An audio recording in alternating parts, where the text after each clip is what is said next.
یہ میرے رسول کریم علیہ السلام کی خدمت میں ایک شخص نے عرض کیا تھا، یا رسول اللہ صلی اللہ تعالی وسلم مجھے کوئی ایسی نصیحت کر دے کہ پھر مجھے کسی اور سے پوچھنے کی ضرورت نہ رہے۔ تو حضور نے ایک ہی جملہ کہا، فرمایا جب تو نے کہا نا کہ اللہ میرا رب ہے، پھر ڈٹ جا،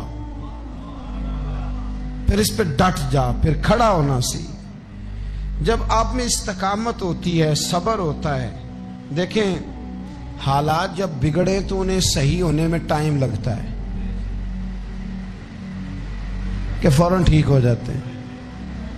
آپ بیمار ہو گئے، تکلیف ہوئی، کوئی آپ کو بیماری لگ گئی، آپ ڈاکٹر صاحب کے پاس گئے، انہوں نے آپ کو دیکھا، ٹریٹمنٹ کی، پھر دوائیاں لکھی، پھر انہوں نے آپ کو کہا کہ آپ کو 1 ہفتہ یا 1.5 ہفتہ دوائی کھانی ہے، یہ ایک شربت کی شیشی ہے، یہ ایک بوتل ہے، یہ ایک سیرپ ہے، 1 چمچ صبح 1 شام، اور پورا ہفتہ آپ نے استعمال کرنا ہے۔ اب آپ تو کہہ رہے تھے کہ میں نے ابھی ٹھیک ہونا ہے گھنٹے کے بعد، تو سارا نہ پی لوں، سیرپ سارا نہ پی لوں ابھی، اور 1.5 ہفتے کی دوائی ابھی نہ کھا لوں، تھوڑی تھوڑی کر کے بھی تو کھانی ہے نا، ساری کٹھی نہ کھا لوں، ہو جائیں گے ٹھیک؟ کیا خیال ہے آپ کا؟ نہیں ہوں گے۔ کیوں؟ اس لیے کہ جس ترتیب سے ڈاکٹر نے آپ کو بتلایا ہے، آپ کا وجود اسی ترتیب سے اسے قبول کرے گا، آپ کا جو وہ مرض ہے وہ اسی ترتیب سے بہتر ہوگا جس ترتیب سے ڈاکٹر نے، طبیب نے، حکیم نے آپ کو بتلایا ہے، اسی مرتب ترتیب سے آپ نے اس کو دوا کو استعمال کرنا ہے، تو اسی ترتیب سے وہ سارے معاملات ٹھیک ہوں گے۔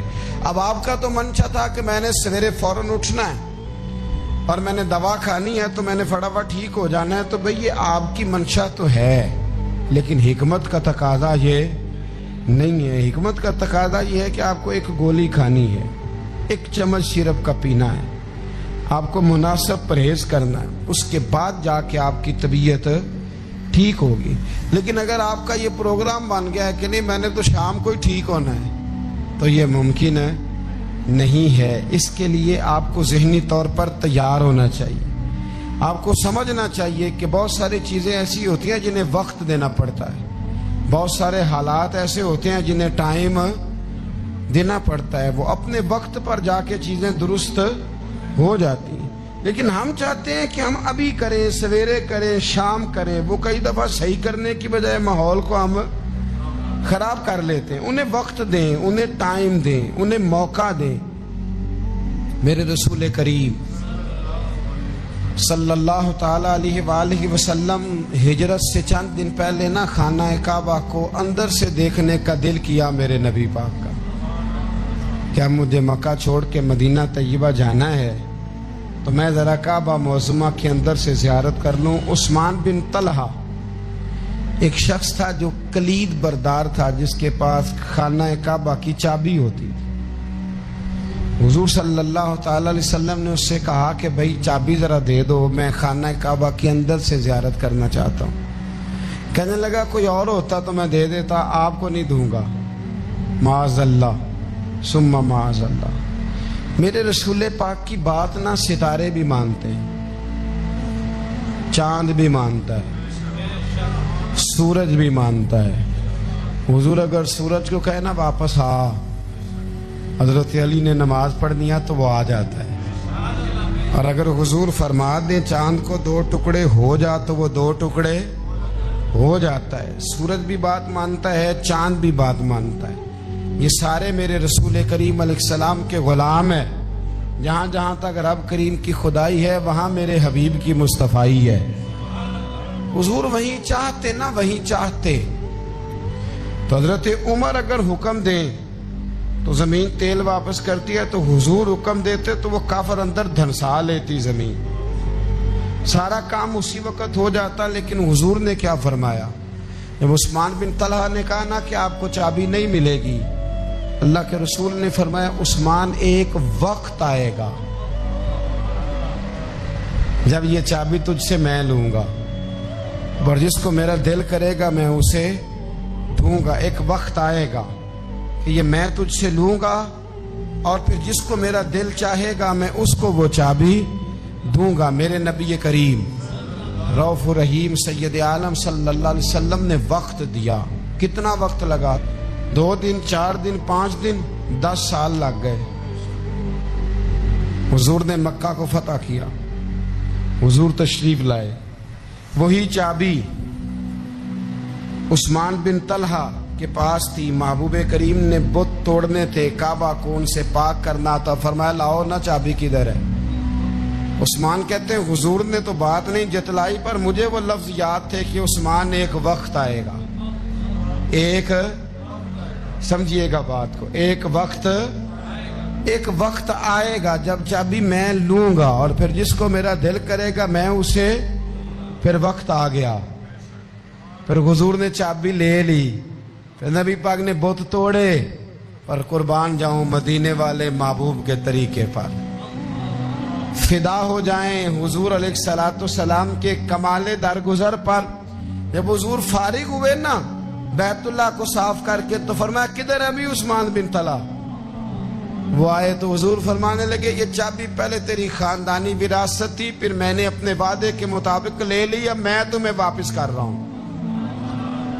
اب یہ چابی میں تمہیں واپس کر رہا ہوں، میں یہ چابی میں تمہیں دے رہا ہوں، لہذا اب تیری نسل سے بھی قیامت تک کوئی نہیں لے گا، میں تمہیں یہ چابی دے رہا ہوں۔ تو بھائی وقت کا انتظار کریں۔ اور عثمان بن طلحہ کہتے ہیں میں نے حضور کا یہ کمال کرم دیکھا تو میں کلمہ ہی پڑھ گیا، میں مسلمان ہی ہو گیا۔ وقت کو دیکھیں، وقت کا انتظار کریں، آنے والا ٹائم دیکھیں۔ ہم نا ٹائم نہیں دیتے، ہمیں جلدی بڑی ہے، کاروبار ٹھیک ہو جائے تو شام کو ہو جائے، بچہ تندرست ہو جائے تو پھر شام کو ہو جائے، مخالفین ٹھیک ہو جائیں تو شام کو ہو جائیں۔ ہمارے سارے کام شام سے پہلے بلکہ جو ولی بننا چاہتا ہے وہ بھی کہتا ہے 1.25 گھنٹے میں بنا دو، لیٹ نہ کرو، کیونکہ بہت سارے تو کہتے ہیں یہ ایک نظر کریں، میں نے کہا آپ کوئی عمل بھی کریں نا، آپ تھوڑی محنت بھی کریں نا، کہتے ہیں ایک نظر کریں۔ ہمارے درویش کہا کرتے تھے کہ آج کل مرید کہتے ہیں نہ نماز پڑھاؤ، نہ روزہ رکھاؤ، نہ وظیفہ کراؤ، نہ کوئی اور کام کراؤ، سانوں میں ایویں ہی بخشاؤ۔ تو بھئی اللہ نے خود 5 نمازیں فرض کی، رمضان کے روزے فرض کیے ہیں، زکوٰۃ فرض، تو جب اللہ نے ذمہ داریاں لگائی ہیں تو پھر کون ہے جو بغیر ذمہ داریوں کے آگے جائے؟ تو اپنی زندگی میں چیزوں کو سمجھیں، غور کریں، وقت آپ کو دینا ہے، اور جب آپ وقت دیتے ہیں تو بہت سارے معاملات ٹھیک ہو جاتے ہیں۔ حضرت عمار بن یاسر بڑا شروع میں کلمہ پڑھا، ان لوگوں نے بڑی تکلیفیں اٹھائیں جنہوں نے آغاز اسلام میں کلمہ پڑھا، حالات اور طرح کے، میرے حضور کو بڑی اذیتیں دی جاتی تھی۔ ابو لہب، عقبہ بن ابی معیط، یہ حضور کے 2 ہمسائے تھے، کچھ نفسیاتی تکلیفیں لوگ دیتے ہیں، ذہنی طور پر پریشان کرتے ہیں، مزاج ہوتا ہے۔ وہ دونوں کیا کرتے تھے، وہ سارا اپنے گھر کا کوڑا کرکٹ لا کے حضور کے دروازے پر پھینک جاتے۔ تو نبی کریم صلی اللہ تعالی وسلم فرماتے تھے کیا خوبصورت حق ہمسائیگی ادا کرتے ہو، کیا اچھا تم حق ہمسائیگی۔ اور دونوں طرف کے ہمسائے تکلیف دیتے، اذیت دیتے، حضور کو پریشان کرتے۔ حضرت عبداللہ ابن مبارک رحمۃ اللہ علیہ کا ہمسایہ بھی اسی طرح کرتا تھا، وہ اپنے گھر کا سارا گند کچرا اٹھا کے آپ کے گھر میں پھینک دیتا، 1 دن بھی پھینکا، 2 دن بھی پھینکا، 3 دن بھی پھینکا، 4 دن بھی پھینکا، 5 دن بھی پھینکا، مہینوں بیت گئے۔ ایک دن کہنے لگا میں روز کچرا پھینکتا ہوں، خود ہی کہنے لگا آپ کو تکلیف نہیں ہوتی؟ آپ فرمانے لگے میں نے ایک برتن رکھ دیا ہے، ایک جھاڑو رکھ دیا ہے، جب تو کچرا پھینکتا ہے تو میں اٹھا کے باہر پھینک آتا ہوں، اب تو بند نہ کرنا اس لیے کہ مجھے عادت ہو گئی ہے، اب میں نے اپنے ٹائم میں سے نا ٹائم اس کچرے کو دینا شروع کر دیا ہے، اب تو بند نہ کرنا اس لیے کہ مجھے اب اس بات کی عادت ہو گئی، اب میں روز اٹھاتا ہوں اور اٹھا کے ذرا باہر پھینک آتا ہوں، میں عادی ہو گیا ہوں تیری اذیت کا، اب میں تیری تکلیف کا آپ میں سے بہت سارے لوگ شہروں کے رہنے والے ہیں، ہمارے دیہاتوں میں یہ ہوتا تھا کہ کسی بوڑھے بابے کو نا بچے چھیڑتے تھے، کبھی کبھی غلط کرتے تھے، ایسا کرنا نہیں چاہیے، لیکن بزرگ کو چھیڑتے تھے، تنگ کرتے تھے۔ کبھی وہ بچے نہ چھیڑتے تھے تو بزرگ خود کہتے تھے کہاں مر گئے آج سارے۔ اصل میں وہ پیار ہوتا تھا، وہ پیار لگ جاتا تھا، بتاتے نہیں تھے، لیکن علاقے کے بچوں کے ساتھ نا وہ غصہ ہوتا تھا، وہ چھیڑتے تھے۔ لیکن نا کئی دفعہ کوئی بندہ دشمنی کرتا ہے تو بندے کو اللہ کے قریب کر دیتا ہے، سجدے کا ذوق بڑھ جاتا ہے، عبادت کا مزاج بڑھ جاتا ہے، انسان کی طبیعت کے اندر خاص قرب آتا ہے۔ حضرت عمار بن یاسر رضی اللہ تعالیٰ عنہ فرماتے ہیں کہ بڑی تکلیف دیتے۔ حضرت عمار بن یاسر رضی اللہ تعالیٰ عنہ کی جو والدہ ہیں وہ اسلام کی پہلی شہیدہ ہیں، حضرت سمیہ ان کا نام تھا، اسلام کی پہلی شہیدہ۔ ان کے زیر ناف ابو جہل نے نیزہ مار کے انہیں شہید کر دیا۔ حضرت عمار بن یاسر رضی اللہ تعالیٰ عنہ فرماتے ہیں کہ میرے والد کو اتنی تکلیفیں دی گئیں کہ وہ ان اذیتوں کی وجہ سے ہی دنیا سے پردہ کر گئے۔ حضرت عمار بن یاسر کو خود کافر اتنا مارتے تھے کہ وہ اپنے حواس کھو بیٹھتے تھے اور ایسی باتیں کرتے تھے کہ سمجھ نہیں آتی تھی کہ یہ عمار بن یاسر بول رہے ہیں۔ اتنی سخت اذیت دیتے، اتنی سخت۔ دکھ قبول محمد بخشا، راضی رہن پیارے، دکھ قبول محمد بخشا، بس راضی رہن۔ اتنی تکلیف دیتے کہ حضرت عمار بن یاسر حواس کھو بیٹھتے، تکلیف میں آتے، بڑا سہا، بڑا برداشت کیا۔ ایک دن میرے رسول پاک تشریف لائے اور حضور نے کہا او آل یاسر میں تمہیں مبارک دینے آیا ہوں، رب کریم نے تمہارے لیے جنت میں مکان بنا دیے ہیں۔ حضور نے تمہارے لیے، اللہ نے تمہارے لیے جنت میں مکانات، تمہیں مبارک ہو۔ تمہاری اذیتیں، تمہاری تکلیفیں، تمہارے درد، تمہاری راتیں کام آ گئیں۔ مالک نے تمہارے لیے مکانات بنا دیے ہیں، حالات ٹھیک کر دیے ہیں، طبیعتوں میں بہتری آ گئی ہے۔ میرے محبوب کریم رؤوف الرحیم سید عالم نور مجسم شفیع معظم آقا دو عالم صلی اللہ تعالی علیہ وسلم نے انہیں خوشخبری سنا دی۔ حضرت عمار کہتے ہیں پھر حالات بدلے، پھر میں نے جو مجھے اذیتیں دینے والے تھے میں نے انہیں گڑھوں میں گرتے دیکھا۔ آپ فرماتے ہیں ابو جہل کی لاش اٹھانے والا بھی بدر میں کوئی موجود نہ تھا، اور ابو لہب جو مجھے تکلیفیں دیتا تھا وہ مکے کے چوک میں مرا ہوا پڑا تھا، پر کوئی اس کے قریب جانے والا بھی موجود نہ تھا، کوئی نہیں تھا۔ آپ فرماتے ہیں وہ حالات بھی۔ حضرت عمار کا اپنا کیا حال ہوا؟ حضرت خالد بن ولید رضی اللہ تعالیٰ عنہ بڑے بہادر ہیں۔ حضور نے فرمایا یہ اللہ کی تلوار ہے، یہ اللہ کی، بڑے بہادر تھے، بڑے شیر دل تھے۔ فرماتے ہیں کبھی معذرت نہیں کرنی پڑی، کبھی جھکنا نہیں پڑا، کبھی کسی کی منت نہیں کی۔ اللہ نے طاقت اتنی عطا فرمائی تھی، ہمت، حوصلہ، صبر، استقامت اتنا دیا، کبھی کسی جگہ پشت نہیں لگی۔ لیکن فرماتے ہیں کسی وجہ سے نا ایک دن میرا عمار بن یاسر کے ساتھ کسی بات پہ اختلاف رائے ہو گیا، جھگڑا ہو گیا۔ توجہ ہے میری بات پر؟ فرماتے ہیں جھگڑا ہو گیا۔ ہمارا پتہ حال کیا ہے؟ ہمارا یہ حال ہوتا ہے کہ ہمارا جھگڑا ہو جائے تو خیر ہے، لیکن اگر پڑوسی کے بچے لڑ پڑے تو ہم کہتے ہیں اس کی روزی پاک نہیں، اس کی تربیت ٹھیک نہیں۔ ہمارا بھائیوں سے رٹا ہو جائے تو معاملہ اور ہے، کسی کا ہو جائے تو معاملہ اور ہے۔ میں بیمار ہو جاؤں تو آزمائش ہے، اور سامنے والا بیمار ہو جائے تو سزا ہے۔ پھر کیا ہے؟ بلکہ پنجابی کہنے نے کیتیاں نو پھڑیا ہے، یہی کہہ دیتے۔ اور میں بیمار ہو جاؤں تو آزمائش آگے جی اللہ کی طرف سے۔ ایسا نہ کرے۔ ہمارا فتویٰ اپنے حق میں اور ہوتا ہے، سامنے والے کے معاملے میں اور ہوتا ہے۔ حضرت عمار بن یاسر کی بات کر رہا تھا۔ جناب عمار بن یاسر رضی اللہ تعالی عنہ حضرت عمار بن یاسر کہتے ہیں کہ حضرت خالد بن ولید کے ساتھ، جناب خالد بن ولید کہتے ہیں میری ان کے ساتھ نہ کسی بات میں اختلاف رائے ہو گیا، تو میں اب دلیر آدمی تھا، شیر آدمی تھا، کبھی جھکا نہیں تھا، کبھی کوئی معاملہ نہیں ہوا تھا، کبھی کوئی ایسی بات نہیں ہوئی تھی۔ آپ فرماتے ہیں جب رائے کا اختلاف ہو گیا نا، بات ذرا آگے بڑھ گئی تو نبی کریم صلی اللہ علیہ وسلم تک بات پہنچی، تو میرا یہ خیال تھا کہ حضور میری بھی سنیں گے، عمار بن یاسر کی بھی سنیں گے، پھر حضور کوئی فیصلہ کریں گے، پر قربان جاؤں وقت بدل گیا ہے نا، اب بہت بڑے چودھری ہیں، بڑے سردار ہیں، بڑے سپہ سالار ہیں حضرت خالد بن ولید، پر وقت بدل گیا۔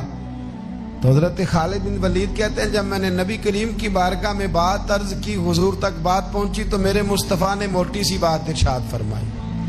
رسول کریم فرمانے لگے بھئی بات مختصر سی ہے، جس نے عمار کو راضی کر لیا اس نے مجھے راضی کر لیا، اور جس نے اسے ناراض کیا اس نے مجھے ناراض کیا۔ فرماتے ہیں بس میری قیمت پڑ گئی، میرا قد اونچا ہو گیا۔ حضرت خالد بن ولید کہتے ہیں میں نے بھی کہا اب بات کیا کرنی ہے، اب تو گزارش ہی کرنی ہے، اب مدعا کیا سنانا ہے، اب تو بات کرنی ہے۔ فرماتے میں آگے بڑھا، اور جیسے بھی ہوا میں نے حضرت عمار بن یاسر کو راضی کیا۔ حضرت عمار کہتے ہیں ایک وقت وہ تھا اور ایک وقت یہ ہے، جب دونوں وقتوں کو دیکھتا ہوں تو کہتا ہوں الحمدللہ رب العالمین۔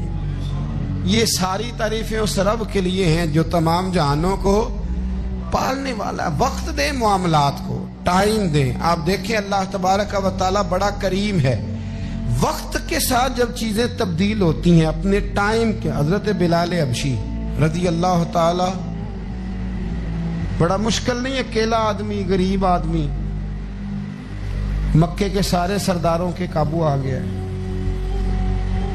حضرت حسان کہتے ہیں میں نے خود اپنی آنکھوں سے دیکھا، حضرت بلال کے گلے میں رسی ڈال کے بچے کھینچا کرتے تھے۔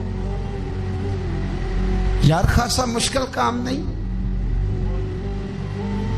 امیہ بن خلف ڈنڈوں سے مارتا ہے، آپ کے ہاتھ اور پیر چارپائی کے نیچے رکھ کے تو اوپر بیٹھے رہتے بڑی بڑی دیر، بڑی تکلیف نہیں، بڑی اذیت نہیں، لیکن حضرت بلال حبشی فرماتے ہیں پھر میں نے وہ سارے دکھ مٹتے دیکھے۔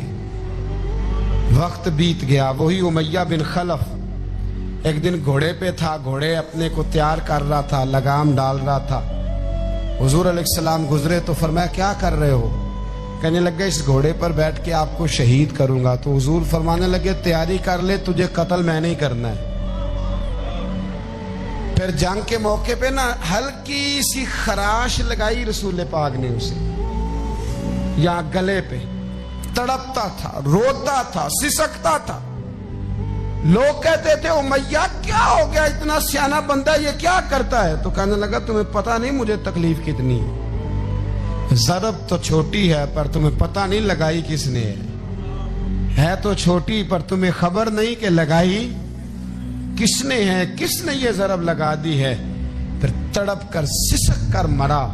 حالات بدل جاتے ہیں، حالات میں تبدیلیاں آ جاتی ہیں۔ ہم وقت نہیں دینا چاہتے، ہمارے اندر جو حوصلے کی کمزوری ہوتی ہے، ہمارے اندر جو وہ ایک بہت بڑا معاملہ ہوتا ہے کہ کسی بھی طریقے سے یہ معاملہ ختم ہو، کسی بھی طریقے سے شفا ہو، جلد از جلد ہم اس بات سے نکلیں، تو یہ بات ہماری درست نہیں ہے۔ ہمیں وقت دینا چاہیے۔ حضرت سیدنا عاصم بن ثابت بن قیس بخاری میں بھی موجود ہے، اور بھی بہت ساری کتب میں یہ روایت موجود ہے۔ حضرت عاصم بن ثابت بن قیس رضی اللہ تعالیٰ عنہ، آپ نے نا جنگ احد میں بڑی دلیری کے ساتھ آپ لڑے تھے۔ 2 لوگوں کو آپ نے قتل کیا تھا، مصافے اور حارث کو۔ ان کی والدہ سلافہ بنت سعد، سلافہ بنت سعد بڑی مالدار عورت تھی، بڑی تیز تھی۔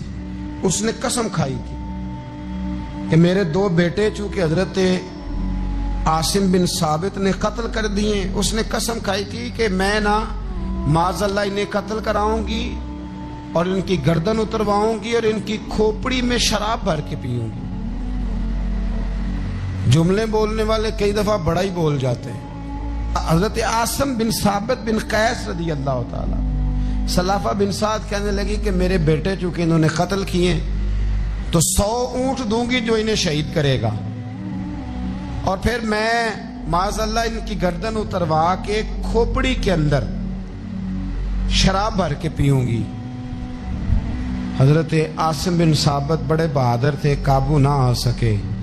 کافروں نے ایک چال چلی کہ مدینے سے کچھ مبلغ مانگے تبلیغ کرنے کے لیے، بطور مبلغ کو مانگا، لیکن رستے میں بددیانتی کی، جھوٹ بولا، ظلم کیا، انہیں گرفتار کیا، اور گرفتار کر کے معاذ اللہ تعالیٰ انہیں بیچنا چاہا۔ حضرت عاصم بن ثابت کہنے لگے میں میدان کا آدمی ہوں، میں قید ہونے سے لڑائی کرنے کو بہتر سمجھتا ہوں، میں کفار کا قیدی ہونے سے شہید ہونے کو فضیلت دوں گا۔ تلوار نکال لی، نیزے نکال لیے، لڑنے لگے۔ اب اکیلا آدمی اور سامنے درجنوں بیسیوں لڑنے والے، سب کا رخ جب انہی کی طرف ہوا تو حضرت عاصم بن ثابت بن قیس رضی اللہ تعالیٰ عنہ سمجھنے لگے اب شہید ہو جاؤں گا، تو آپ نے ایک دعا مانگی، کہنے لگے اے اللہ میرے بدن کی حفاظت کرنا، اے اللہ میرے وجود کی حفاظت کرنا، گویا میری لاش کی یہ بے حرمتی نہ کرے، اللہ حفاظت کرنا۔ شہید کر دیے گئے۔ جیسے ہی آپ شہید ہوئے تو اب وہاں تو منت یہ تھی نا معاذ اللہ کے گلا کاٹیں گے اور معاذ اللہ کھوپڑی میں شراب پیئیں گے۔ انہوں نے دعا کر دی، یا اللہ حفاظت کرنا۔ آپ سب بھی دعا کریں، یا اللہ ہماری حفاظت فرما، اے اللہ دنیا میں بھی حفاظت فرما، قبر میں بھی حفاظت فرما، حاسدوں سے، شریروں سے، مفسدوں سے، اے اللہ حفاظت کرنا۔ یہ دعا فرمائی۔ جب آپ شہید کر دیے گئے نا، لاش مبارک قریب تھی، تو کافر گردن کاٹنے کے لیے آگے بڑھے تو سینکڑوں کی تعداد میں شہد کی مکھیاں آ گئی، انہوں نے گھیرا ڈال لیا سارے وجود کو۔ اب کتنی کو مکھیاں اڑائیں؟ ایک کو اڑاتے ہیں 10 اور آ جاتی ہیں، 2 کو اڑاتے ہیں 10 اور آ۔ ان کا خیال تھا شاید وجود کاٹنے آئی ہیں، وہ چلے گئے، کہنے لگے شام کو جب مکھیاں چلی جائیں گی تو دوبارہ آئیں گے۔ لیکن جب مکھیاں اڑی تو انہوں نے وجود کو چھوا بھی نہیں تھا، انہوں نے وجود کی حفاظت کی، دعا مانگی تھی، اے اللہ ان سے میری حفاظت فرما، مجھے ثابت قدم رکھ۔ مکھیوں نے وجود کو چھوا بھی نہیں، اور جب رات ہوئی تو نہ بادل تھے، نہ پانی تھا، نہ ہوا تھی، لیکن اللہ نے پانی بھیجا، بارش آئی، اور حضرت عاصم بن ثابت کی لاش کو بہا کے لے گئی، وجود بہا کے لے گئی۔ سویرے ڈھونڈتے رہے پر ان کا وجود کسی کو ملا۔ بعد مرن دے مکھڑا میرا ہو جاوے جے تازہ، پھر سمجھ لینا محبوب میرے نے آن پڑے ہے جنازہ، پھر سمجھ لینا محبوب میرے نے آن پڑے ہے۔ اور ایک شعر پڑھنا دوں چلا گے گولڑا کا، کئی دفعہ پڑھتا ہوں، آج پھر نہ کہہ دوں۔ کہنے لگے بے قدرہ کچھ قدر نہ جاتی، کیتی خوب تسلی ہو، دنیا دار پجاری زردے کتیاں دے گل ٹلی ہو، بک بک روشن اکھیاں تکیو ویک حویلی کلی ہو، کوچ نصیر اسان جدوں کیتی پہ جانی تر تھلی ہو۔ تو یاد رکھ میرے بھائی، جب آپ ثابت قدم رہے، حضرت خباب رضی اللہ تعالی عنہ، بخاری میں ذکر ہے، کتب حدیث میں، کتب سیرت میں ذکر ہے، حضرت خباب رضی اللہ تعالی عنہ نے اس وقت کلمہ پڑھا جب ابھی 5 لوگ کلمہ پڑھتے تھے، کل بندے السابقون الاولون۔ آپ فرماتے ہیں جس عورت کا میں غلام تھا نا، ام انمار اس کا نام تھا، وہ مجھے بڑی سخت سزائیں دیتی تھی۔ آپ لوہار کا کام کرتے تھے، سلاخیں، آپ کو پتہ ہے لوہار سلاخ رکھتا ہے پہلے آگ میں بھٹی میں، پھر وہ جب پوری طرح تپتی ہے پھر کچھ بنتا ہے، لوہار کا کام کرتے تھے۔ آپ فرماتے ہیں ام انمار میرے ساتھ یہ کرتی کہ مجھے سخت اذیت دیتی، کلمہ چھوڑنے پر مجبور کرتی۔ ایک دفعہ تو ایسے ہوا کہ اس نے کافروں کی ڈیوٹی لگائی، میں گلی سے گزر رہا تھا، مجھے نہیں پتا تھا ان کی پہلے سے تیاری، انہوں نے کوئلے جلا کے رکھے ہوئے تھے، مجھے پکڑا، میرا کرتا زبردستی اتارا، کوئلوں پہ لٹا دیا اور میرے وجود پر وزنی پتھر رکھ دیے۔ فرماتے ہیں میری چربی پگھلی تو کوئلے بجھے، یہ شہادت گاہ الفت میں قدم رکھنا ہے۔ لوگ آسان سمجھتے ہیں مسلمان ہونا، زخم پہ زخم کھا کے جی، خون جگر کے گھونٹ پی، آہ نہ کر لبوں کو سی، یہ عشق ہے کوئی دل لگی نہیں، اس میں بڑی برداشت کرنی پڑتی ہے۔ آپ فرماتے ہیں کہ حضور علیہ السلام نہ خانہ کعبہ کی دیوار کے ساتھ ایک لگائے بیٹھے تھے۔ میں ایک دن حاضر، مجھے بڑی تکلیف دیتے تھے، کہتے ہیں جب میں کام کر رہا ہوتا تھا تو میری مالکن آتی تو وہ نکال کے نا سلاخ تو میرے سر پہ رکھ دیتی، میرا سارا وجود زخمی تھا۔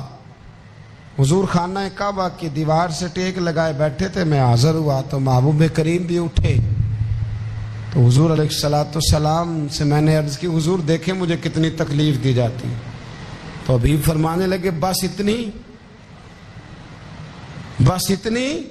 فرمایا تم سے پہلے لوگوں کے سروں پر آرے رکھ کے 2 حصوں میں چیر دیا جاتا تھا، لوہے کی کنگھیوں سے ان کے وجود ادھیڑ دیے جاتے تھے، پر وہ سی نہیں کرتے تھے، اف نہیں کرتے تھے۔ میں خبردار بس اتنی۔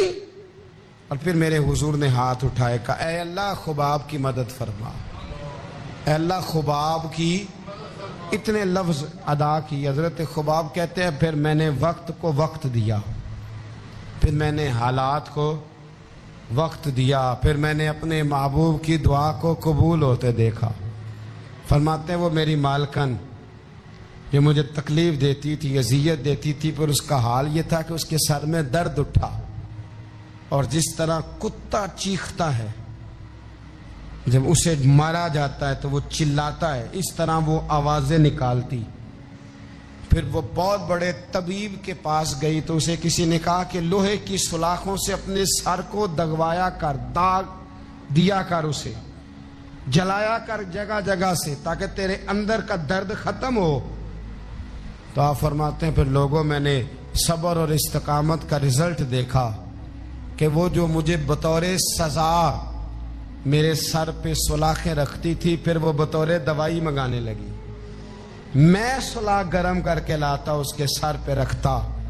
فرماتے ہیں پھر اسے سکون ہوتا، پھر وہ تڑپتی، اور چونکہ مجھے تو وقت یاد تھا نا، کہتے ہیں لیکن میں مصطفیٰ کریم کا کلمہ پڑھتا تھا، میں نے کبھی دوبارہ پلٹ کر اسے یہ بات یاد نہ کرائی۔ آپ وقت دیں، ماحول کو ٹائم دیں، آپ دیکھیں، ہاں یہ ضرور دیکھ لیں کہ آپ کے ضمیر کے اندر کوئی ایسی بات تو نہیں، کوئی ایسا معاملہ تو نہیں کہ جہاں آپ غلط ہیں، اور اگر ایسا نہیں پھر آپ وقت دیں آنے والے اسباب کو۔ ہم نہ بڑی جلدی ہے، ہمیں دعا کرائی ہے تو آج شام تک مسئلہ ٹھیک ہونا چاہیے، دعائی کھائی ہے تو طبیعت شام تک ٹھیک ہونی چاہیے۔ اگر ہم راہ حق کے مسافر ہیں تو شام کو ہمیں قرب الہی مل چکا ہو، حضور کی بارگاہ کے ہم حضوری ہو چکے ہیں، ایسا نہیں ہے۔ آپ وقت دیں، سفر کو جاری رکھیں، تسلسل کے ساتھ سفر کریں، سفر کے لیے جتنے اسباب کی ضرورت ہے وہ سارے اکٹھے کریں، محنت پوری کریں، جد و جہد پوری کریں، ہمت پوری کریں، لیکن پھر نتیجہ اپنے رب کریم پہ چھوڑ دیں، پھر رزلٹ اپنے اللہ۔ کئی دفعہ ہماری چاہت اور ہوتی ہے اور اللہ کی حکمت اور ہو، تو اللہ کی حکمتوں پر بہت ساری چیزوں کو چھوڑے۔ یہ کامل مومن کی نشانیاں قرآن مجید سورہ انفال میں بیان۔ ہم نہ بعض ایسی چیزوں کا آہستہ آہستہ شکار ہوتے جا رہے ہیں جن میں ہمیں انتہائی زیادہ سمجھداری کی ضرورت ہے، معاملہ فہمی کی ضرورت۔ بندہ مومن کیا ہوتا ہے، اس کی علامتیں ہوتی ہیں، اس کی شانیں ہوتی ہیں۔ مومن کا ایک اپنا وقار ہوتا ہے، اس کی اپنی ایک الگ وزاداری ہوتی ہے، اس کا ایک اپنا اللہ تبارک و تعالیٰ نے سٹیٹس بنایا ہوتا ہے۔ ہمیں اپنا معیار قائم کرنا چاہیے، اور معیار وہ قلب سے قائم ہوگا، وہ روح سے قائم ہوگا، وہ باطن سے قائم ہوگا۔ بندہ مومن کا مقام سب سے پہلے اسے خود پتا ہونا چاہیے کہ میرا توکل کتنا مضبوط ہے، اسے خود پتا ہونا چاہیے۔ مجھے نہیں پتا آپ میں سے فجر کس نے پڑھی ہے، مجھے تو اپنا پتا ہے۔ یہ ہمیں خود پتا ہونا چاہیے کہ ہمارا معیار کیا ہے نماز کے معاملے۔ میں نہیں جانتا آپ کی جیبوں میں کتنا ہے اور آپ کتنا اللہ کی راہ میں خرچ کرتے ہیں. یہ بندے کا رب سے رشتہ ہے. یہ آپ جانے, آپ کا خدا جانے, میں جانوں, میرا رب جانے. اللہ کی ذات پر بھروسہ کتنا ہے. یہ لوگوں سے نہ پوچھتے پھرے, لوگوں کو نہ بتاتے پھرے. یہ تو دل کا معاملہ, اپنے آپ سے پوچھیں. اپنے آپ کو خود اپنے سامنے کھڑا کریں, اپنا حساب خود کریں, اپنے سے کبھی کبھی سوال و جواب کریں, اپنے سے گفتگو کریں. پر کیا کریں, ہم ساری زندگی اپنا دنیاوی معیار ہی ٹھیک کرتے رہے, اپنے پیسوں کا حساب ہی لگاتے رہے. گھر, مکان, گاڑی, سٹیٹس, آنا جانا, سلام دعا کتنی ہے. یہ ساری چیزیں جن لوگوں کی مضبوط ہے, نیند ان کی کچی ہے. دنیاوی سٹیٹس جتنا لوگوں کا مضبوط ہے, سوچیں ان کی ٹوٹی ہوئی ہے. نظریات بکھرے ہوئے ہیں, لفظوں اور جملوں میں کمزوری ہے. باتیں جو ہیں وہ محسوس ہوتا ہے کہ ابھی تک یہ بندہ اطمینان ہی نہیں حاصل کر سکا زندگی میں. ابھی تک کوئی گفتگو پکی نہیں, کسی بات میں وزن نہیں, کسی جگہ ٹھہراؤ نہیں. کب ہوگا؟ رب کہتا ہے پہلے اپنے دل سے پوچھ. یہ ادھر ادھر کی باتوں سے تو ڈرتا ہے, یہ رب سے کتنا ڈرتا ہے. پتہ ہے نبی پاک علیہ السلام کے صحابہ کا سٹیٹس کیا تھا, معیار کیا تھا رب سے ڈرنے کا؟ دو چیزیں ایمان کو مضبوط کرتی ہیں, ایک رب سے ڈرنا, ایک اس کی رحمت کی امید رکھنا. اللہ تعالی کی رحمت کی امید بھی رج کے رکھنی ہے, اور اس سے ڈرنا ہے تو پھر بھی ذرا صحیح کر کے ڈرنا ہے. کچا پکا نہیں ڈرنا. ڈرنے کی کہانی نہیں بنانی کہ ہو جی اللہ سے ڈر لگتا ہے, وہ ڈرنا ہے. اس ڈرنے سے مطلب ہو کہ اعمال سنورے, اخلاق کردار کے معاملے میں انسان مضبوط ہو جائے, دیانتدار ہو جائے, سچائی والا ہو جائے, صبر و تحمل والا ہو جائے. امید بھی رج کے رکھنی ہے, ڈرنا بھی رج کے ہے. دعا کرتا ہوں اللہ کے حضور اللہ ہمیں سمجھنے کی توفیق عطا فرمائے. آخر دعوانا الحمد